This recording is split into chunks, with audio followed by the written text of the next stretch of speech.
All right, everyone, I want to thank our sponsor today, Organifi. We talk a lot on this podcast about healing and the healing journey. Well, an integral part of that are the foods and the drinks that we consume. I know you know this. If you're like me, you know the importance of eating healthy, but you don't always have the time or the willpower to cook with all the colors of the rainbow. Organifi's superfood blends make it easy and enjoyable to add more variety and nutrition to your day. These are delicious organic powders that you can add to water or milk, stir and drink. It literally takes 30 seconds. It is that simple. A couple weeks ago, I was right about to start a green juice fast, a kind of a short mini fast. And I kid you not, the night before, Organifi reached out to me about sponsoring this podcast. And I will tell you that I was thrilled because this is aligned with what I'm doing. I'm familiar with Organifi. I've used them in the past before. I want to be able to bring to you quality products and things that are going to promote a healthy lifestyle. Organifi green juice is the one I use. It's the one I use every morning so that I know right away I'm starting the day on a healthy note. It's loaded with vitamins, loaded with minerals, and essential antioxidants. As a listener of the Trauma Therapist podcast, you can get 21% off any item by going to Organifi.com/trauma and use the code trauma. Once again, to get 21% off any item, go to Organifi, that's Organifi.com/trauma and use the code trauma. All right, everyone, I want to thank our sponsor today, Organifi. We talk a lot on this podcast about healing and the healing journey. Well, an integral part of that are the foods and the drinks that we consume. I know you know this. If you're like me, you know the importance of eating healthy, but you don't always have the time or the willpower to cook with all the colors of the rainbow. Organifi's superfood blends make it easy and enjoyable to add more variety and nutrition to your day. These are delicious organic powders that you can add to water or milk, stir and drink. It literally takes 30 seconds. It is that simple. A couple weeks ago, I was right about to start a green juice fast, a kind of a short mini fast. And I kid you not, the night before, Organifi reached out to me about sponsoring this podcast. And I will tell you that I was thrilled because this is aligned with what I'm doing. I'm familiar with Organifi. I've used them in the past before. I want to be able to bring to you quality products and things that are going to promote a healthy lifestyle. Organifi green juice is the one I use. It's the one I use every morning so that I know right away I'm starting the day on a healthy note. It's loaded with vitamins, loaded with minerals, and essential antioxidants. As a listener of the Trauma Therapist podcast, you can get 21% off any item by going to Organifi.com/trauma and use the code trauma. Once again, to get 21% off any item, go to Organifi, that's Organifi.com/trauma and use the code trauma. Trauma Therapist Podcast, episode 557.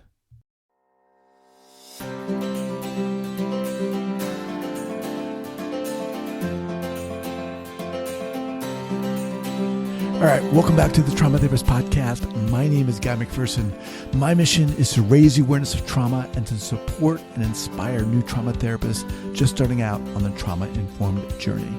I do that with my membership community, Trauma Therapist 2.0, my online courses and workshops, and the Trauma Therapist newsletter. If you're a therapist of any kind and you work with individuals who've been impacted by trauma, I invite you to head on over to my website at thetraumatherapistproject.com. That's thetraumatherapistproject.com.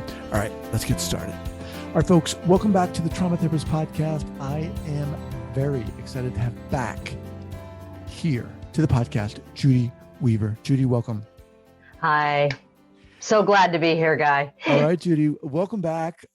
Judy was on episode 509 of the podcast. And look, I loved having you on and and wanted to bring you back. I mean, you're just so passionate about what you do, super intelligent and smart, but you have this compassion and this warrior spirit. Yes, you do, for the work you do. And that's, is what this podcast, I hope this podcast is about. So let me just read a little bit about your bio here, and then we'll dive in. Okay. So Judy is a yoga teacher living in South Florida who's gained wide recognition for her unique ability to guide her teachers and students to achieve their full potential. In 2007, Judy met Bo McVane, 6'4", Army Ranger, who after returning home from his 5th tour of duty in Iraq, contracted ALS, also known as Lou Gehrig's disease. Bo asked Judy to teach him yoga so he could stay as strong and connected to his body as humanly possible as he fought his terminal illness. Over the next several years, Judy watched in awe as Bo was able to use her instruction and his determination to battle the decline of his physical body. What arose was a mental focus and a self-awareness that changed them both. And we talk a little bit more about this in that other episode I was referring to, episode 509 of the podcast, and people can go there to refer to that. But you have a new book out called Tune Into the Rhythm of Your Soul, and we're here to talk about that. And there are some other things too that you touched on last time that maybe we'll talk about as well. But let's get into it here. First of all, how the heck are you doing? I'm doing great. The pandemic has been tough on all of us, and just dealing with the isolation and not being able to be in community. And honestly, I actually, with everything seemed to settle down, I went to Telluride just a month ago and taught in community, in front of people. And it is such, I've been doing Zoom like you, like everybody, and you can connect a little bit. But that in person, there's nothing else like it. And I closed the festival, and it had been cold and rainy, but that particular day, Sunday, was sunny and bright and absolutely gorgeous. And if you haven't been to Telluride, if you go up the gondola, you're about 11,000 feet up, and you overlook the valley of Telluride, the city, the town. And it was so gorgeous. But then you see off in the back, the clouds start to form. And so within an hour, we had sun, laughter, class, rain, hail, rainbows, everything you could possibly imagine happened in that hour. But for me, what it told me, and it's so funny you say warrior spirit, people came up to me afterwards and said it was like nothing else was going on. The class was going on. I used the outdoors. I used the environment as part of the class. And it's what we do, right? Mm-hmm. You just keep going forward with whatever that mission is, whatever the purpose is. And that really brought it home. So that was my in-person experience coming out of the pandemic, so to speak. So that was pretty wonderful. Cool. So what specifically were you teaching? I was just teaching a movement class at that point, and it was a closing of this festival. It was 4 days. And it was pretty remarkable to see the 65 people who came, and probably 55 of them stayed regardless of the weather. And I think that part of it was because my focus is always to connect yourself. Where are you in this? When you go to a lead class so many times, it's really the teacher's class. But in the trauma world, I make it about the student and to meet everybody where they are, and to provide an opportunity and maybe a clean slate so they can find their own way. And that's part of what the book that I wrote last year during the pandemic was really to drive that home, that we all are humans having this experience, right? We're energetic beings having this human experience. And how do we make our way, right? How do we navigate as efficiently and effectively as possible? And I started out with the idea of this is a nesting doll, right? The Russian nesting dolls. So there's multiple layers. And in the yoga world, there's 5 of those, and they're called Panchamaya koshas. And that's the dimensions or the layers of our humanness. And it's very complex. It's very esoteric. And this came about because I was doing a lecture on Zoom and I couldn't find enough materials. I couldn't find enough illustrative materials. So I reached out to Denise Griffin, who is an artist who has supported Connect to Warriors and other veterans organizations. And I said, Denise, I have this crazy idea and I need illustrations. And she's like, well, what are those? And it's interesting because in yoga, it was all transmitted verbally, like a lot of ancient traditions.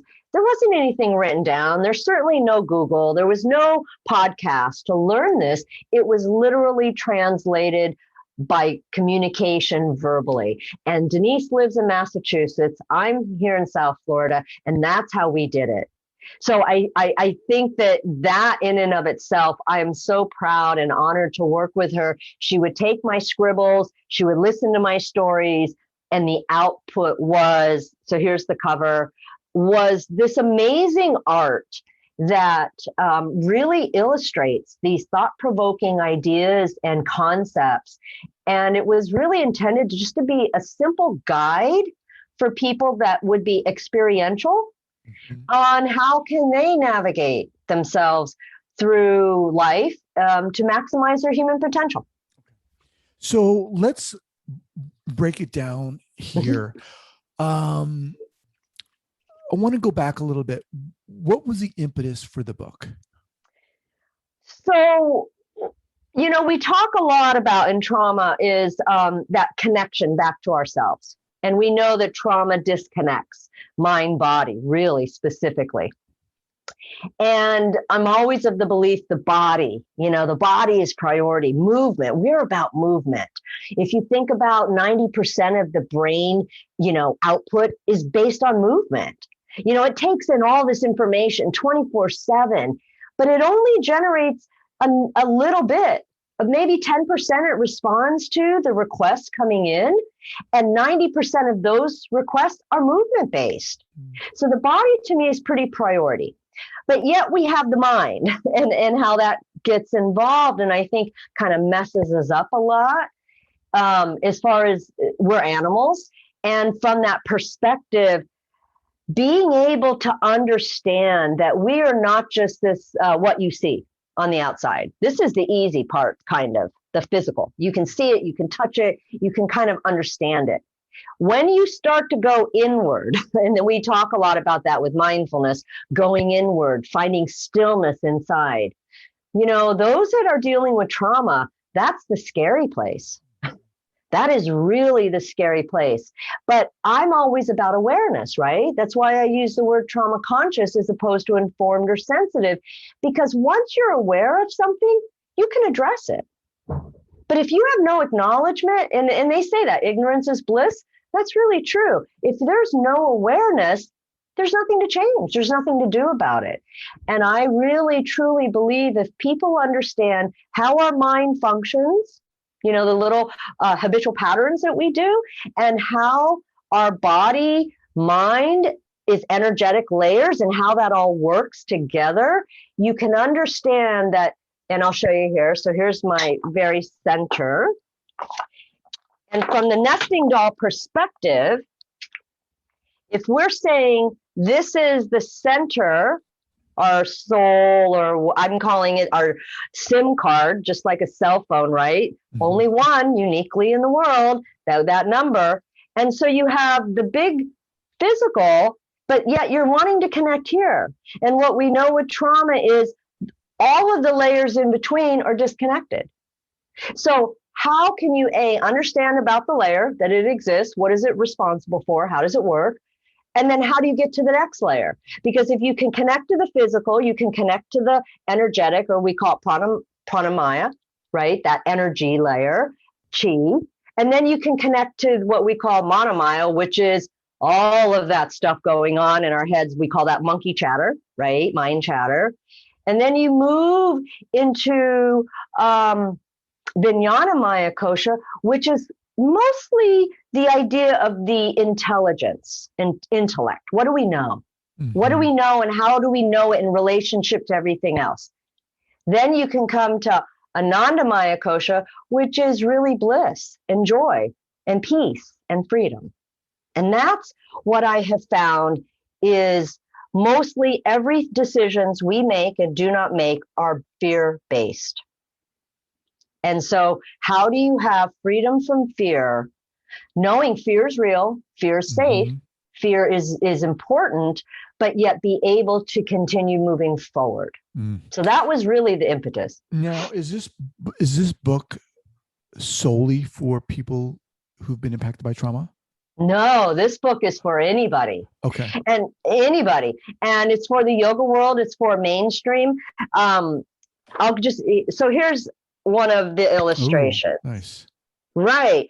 And I chose to do this with the artist. We did it as a spiral bound because to me, the art is just as important, if not more important than the words. And the way I did this is there's experiential. So most people we know, sad to say, our attention span of humans is less than a goldfish, right? About 9 seconds. So if you're faced with looking at something like this, right, you're looking here. You really are. You're looking there going, I'm not, it's way too many words on a page. But here you would actually look at the illustration. And because it's so compelling, you start looking. And then here's the experiential part. This is something you can actually do. So in this case, it's connecting to pranamaya. So this is your energy layer. How do you do that? And then if you want to, later on, you might go, oh, that was interesting. I'm going to read about it now. Now I'm intrigued. Now I feel a change. I feel something. I might want to read about it. And so that was how the book came to be, is experience, illustration, content. And so there's something for everybody.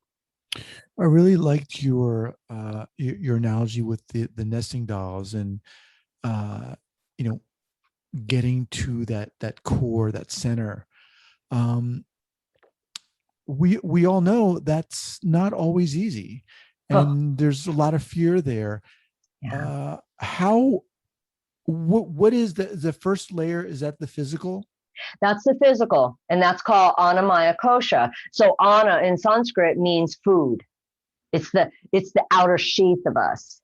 And that is what, and so you can see, hopefully you can see this with Denise's illustrations, you can see nature, because we are part of nature. We separate ourselves a lot of times where my husband and I are watching Serengeti 2, and we're reminded, how smart and how instinctive the animals are in the animal kingdom. And they don't view themselves as more than or less than, they just view themselves as part of, and they operate in that sense. And so if we remember that we are part of rather than separate from, I think that's the first step, that we can connect. You go outside, you can connect. We work with the daylight or night, right? And so we feel the rhythms of the universe, so to speak. And so is the book comprised of exercises that one can do? Okay. Give us, for example, in this. Okay, so the physical one. So sitting right where you are, think about and feel, just take a moment and feel what's underneath. If you're sitting, what's underneath your hips? If your feet are on the floor, feeling literally your feet on the floor. And then just take a moment and just feel that. You're not doing anything but feeling that.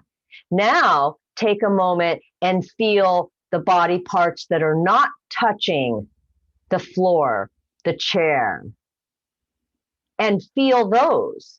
So you might start to feel the skin. You might start to feel that your head is floating or it's forward. You might feel that ache back in the shoulder. You might feel something that's a little more directed. Now, take a moment and connect what you feel that you touch, that part, to what you don't touch. And then where are you in space and time in this moment? And you can begin to understand that we are part of a bigger picture, that we are not separate from this bigger picture. So that's your first exercise, really simple, understanding the physicality of us. You can take it to another layer and ask yourself to move your arm, right? And that's now becomes, let's go to the energy piece. So how did the arm move? Because here, this physical body, without energy, power, which is our battery pack, nothing's moving. You can think about it all day long and nothing is actually going to move. And that's what I experienced with Bo with ALS. And that to me is why that disease is just so horrific. Everything is still operating inside of the cognition. So when he asks himself to move his little finger on the right hand, when we would do that repetitively, he was actually connecting to that physical layer. And he could, and we would watch him move it. Now, he would lose that ability within a day, but the fact of the matter is that's how powerful we are if we can continue to connect into the next layer and the next layer. Wow. You know, I'm just thinking to myself as you're walking us through this, how intense it is just to be aware of our own beings, you know? Right. I mean, and how easy it is for us just to zoom through life and not take these moments. Right.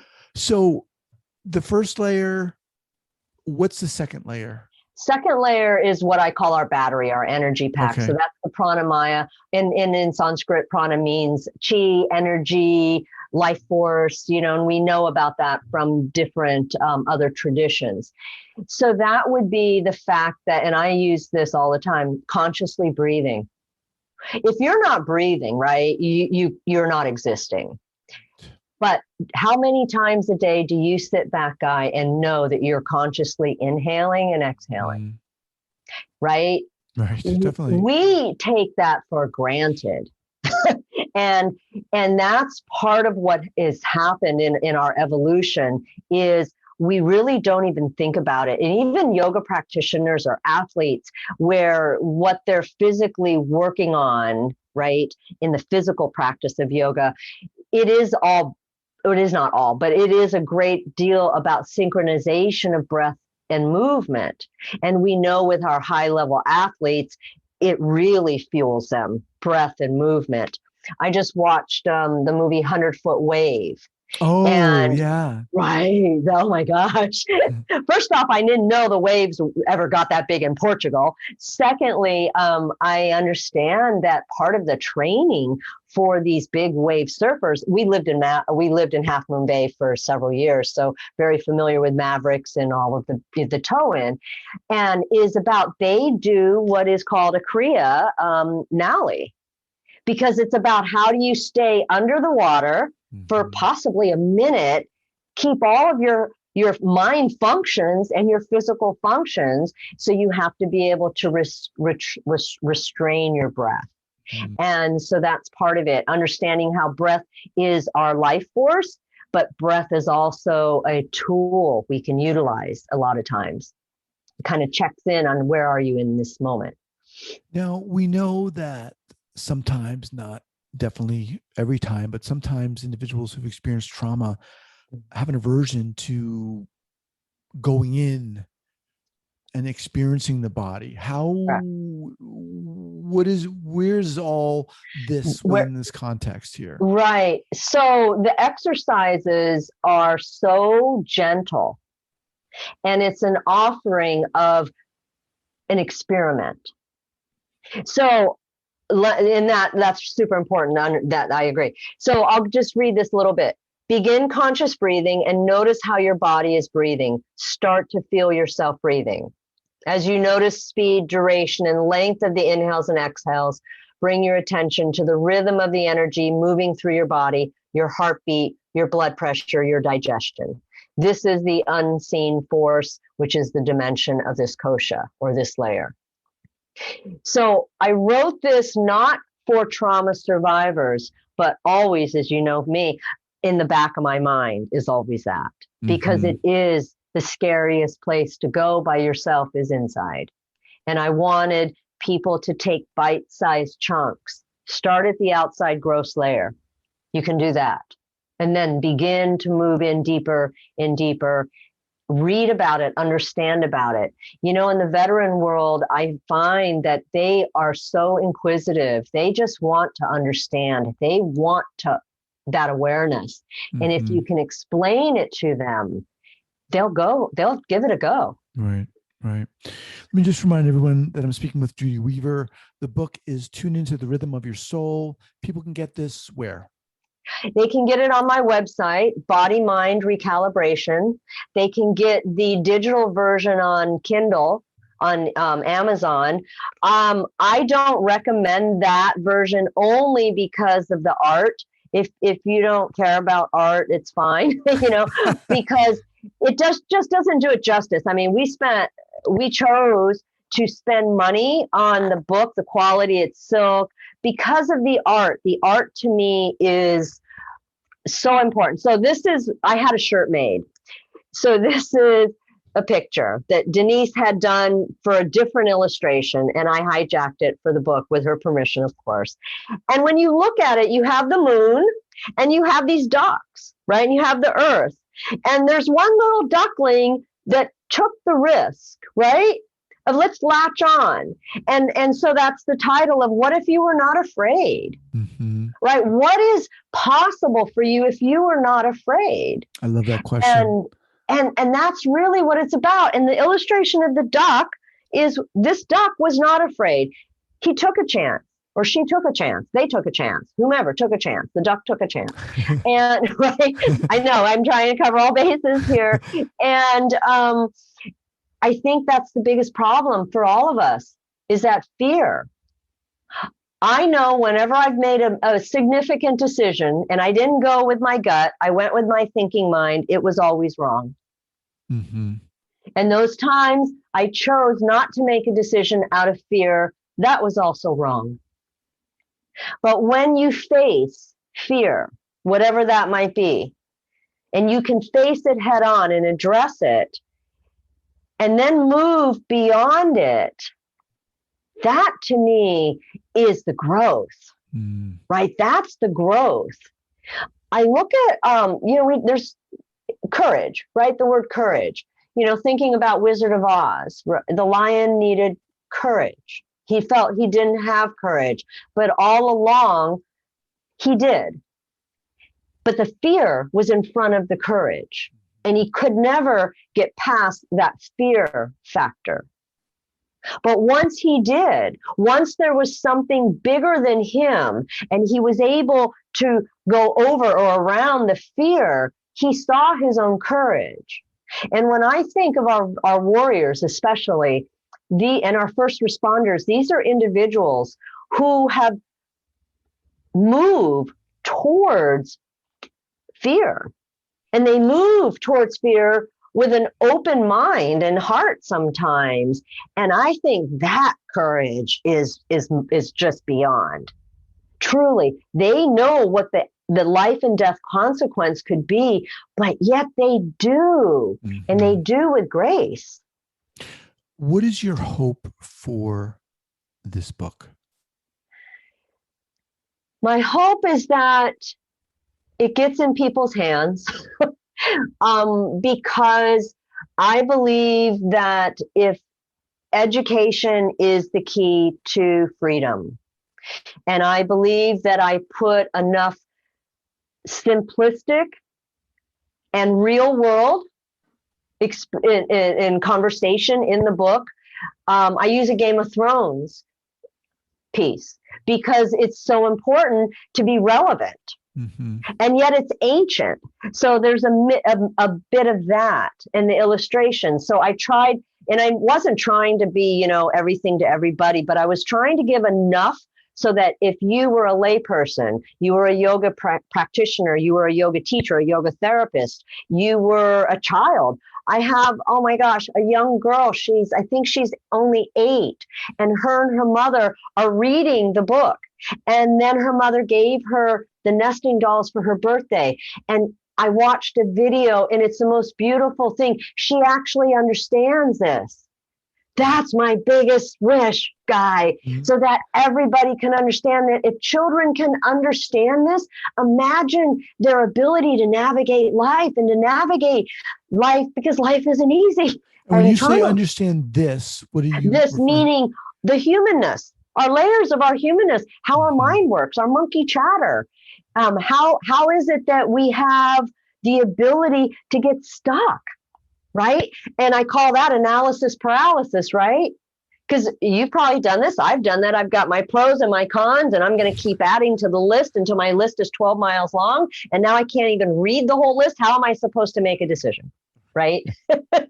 So this is that piece in the mind part, the mind functions of the mind addresses that.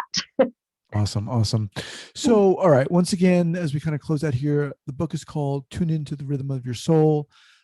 People can get it at your website. Once again, share what that website is again. It's Bodymind Recalibration.com. Okay. And I'll have that also linked up here at the show notes page at the traumatherapistpodcast.com.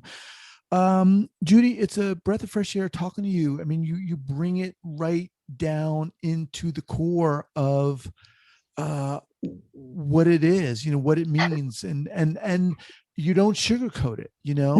This is not easy stuff, obviously. No. That's so true. It's so true. And I want to thank you so much for taking the time to do this. And you're welcome. Thank you for creating this book. So the book, are the nesting dolls, do they come with the book? No, they're separate. Okay. I'm going to do a package thing. I just haven't gotten my act together there. These nesting dolls come from Russia. I can't even tell you what. I'll just real quick. Hold on. I'm going to show you this. So this is what we started with. And I sent this to Denise and she had a heart attack. She thought I wanted her to hand paint all 5 layers. Okay. And no, I just needed the illustration. So it's a time delay. So it took a while to get the dolls from Russia from the first order. So I didn't put a package together, but I am going to do that. And that will be on the website for those who really want to explore themselves and maybe even understand relationships and all of that. I mean, I can just see how that would be such a valuable piece for a therapist if they're working with someone who's been impacted by trauma. But look, thank you so much. It's a joy having you on here. And again, I'm inspired by the work you're doing and your passion. Thank you, Guy, for having me. Take care. All right. Take care. Stay safe. Bye.